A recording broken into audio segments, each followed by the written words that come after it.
What's up, everybody? We're back, and in honor of our basketball team's undefeated season, we are gonna make an undefeated beef stew. The way we're gonna make it, it's way different than our green chili stew videos. Cue the intro.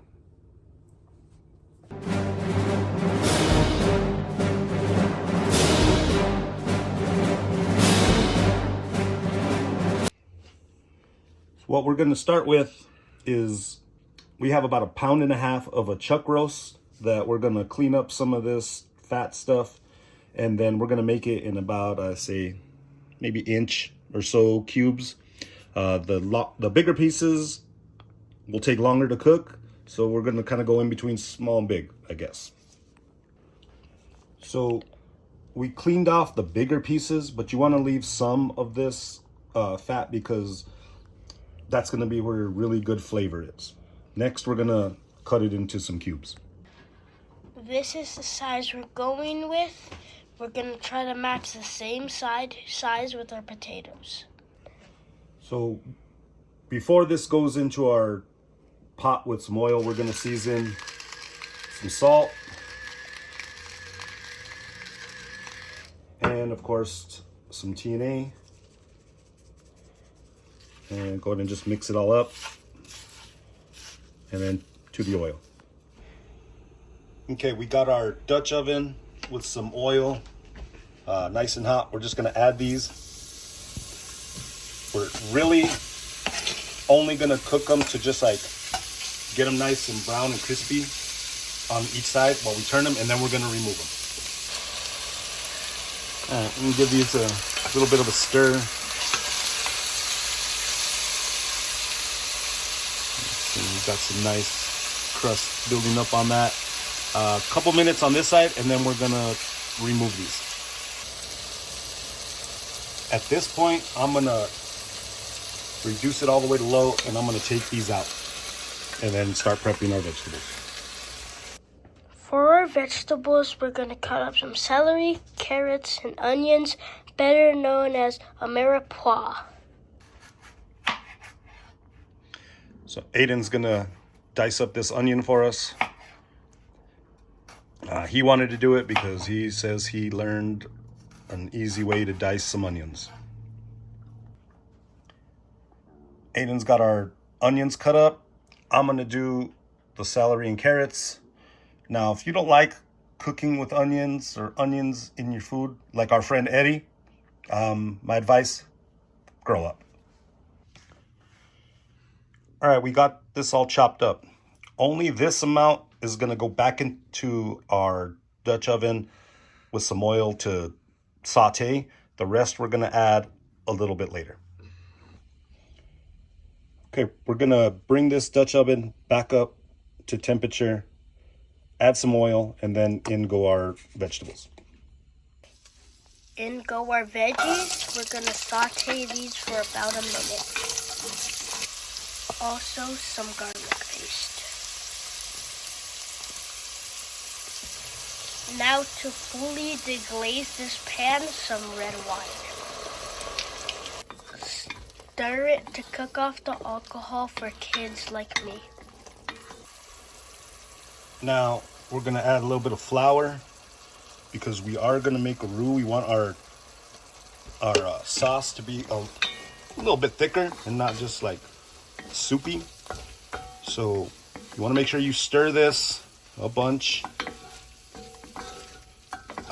Cook off all that raw flour taste.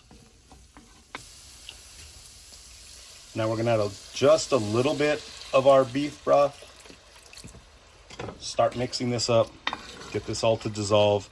And this will thicken up, and then we're gonna add some more beef broth and see how much we want, and just to the consistency you want it, and then we'll season. So this is getting nice and thick. Now the rest of our beef broth. I'm gonna use this entire box.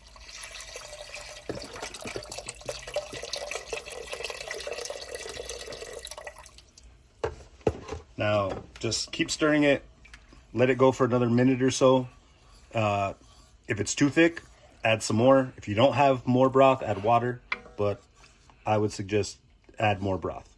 If it's too thin, it will start thickening a little bit, especially after it sits. Okay, this has been simmering for a couple minutes. Now we're gonna add back our meat, get all this good flavor stuff off. I'm gonna reduce this to about a medium low, cover it. Now I suggest you do this at least an hour, but if you do it closer to 2, the meat is just gonna be way more tender and just fall apart when you bite it. And it's gonna be amazing. So do it at least 1.5 to 2 hours.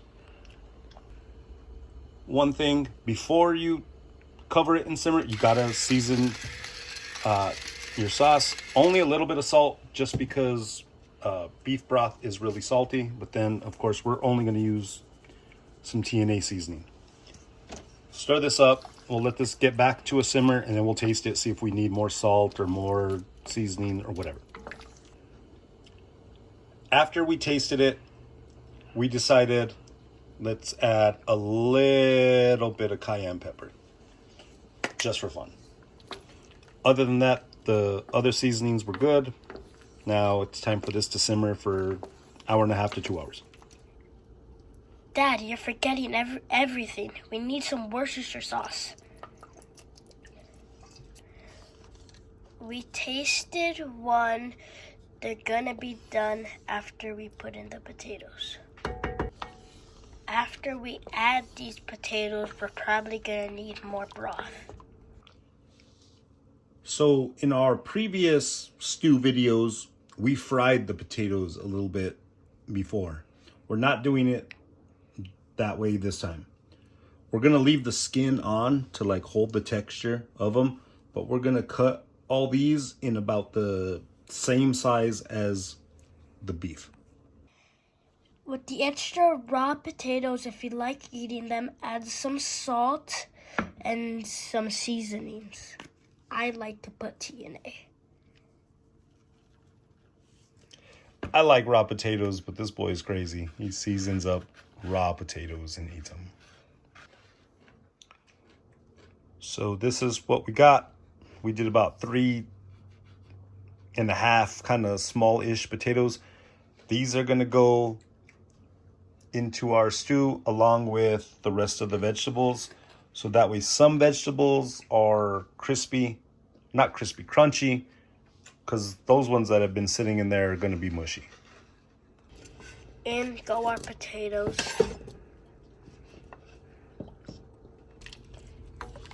I'm gonna give it a stir and decide, do we want more broth? I think we're gonna put a little bit because we still gotta add the rest of those vegetables. Once it's simmering, add the rest of our vegetables, stir it up. And we're gonna cover this for at least 45 minutes, I guess. But it really just depends on the tenderness of the way you like your potatoes. But everything else will be good. You'll have some good crunchy still vegetables. You'll have some that are softer, and we'll be ready to serve it up. Our potatoes are done. We're gonna turn this off and let it sit until it's ready to serve. It's done. Time to plate. Looks amazing. Now we'll try it. Time to taste.